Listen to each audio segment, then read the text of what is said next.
అంటే first time మా అబ్బాయి పెళ్ళయ్యాక కొడుకు కోడలతో కలిసి రావటం. సో చాలా బాగా దర్శనం జరిగింది, చాలా హ్యాపీగా ఉంది, చాలా పీస్ఫుల్ దర్శనం దొరికింది ఈరోజు. సో పార్లమెంట్ ఎలక్షన్స్ అదే రేపు రిజల్ట్స్ రేపు ఒకరోజు వేచి చూడాలి. బట్ ఖచ్చితంగా బీజేపీ పార్టీ మళ్ళీ ట్రెమెండస్ మ్యాండేట్తో వస్తుంది అనేది అన్ని ఎగ్జిట్ పోల్స్ కూడా చెప్పాయి. సో దాంట్లో డౌటే లేదు, BJP is going to come back to power.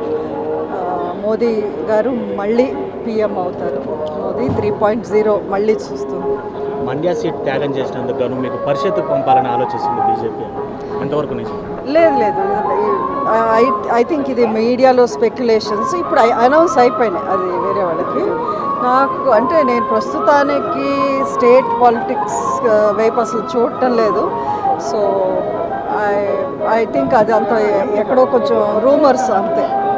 Rajya Sabha చూద్దాం ముందు వాట్ ఎవర్ ద పార్టీ.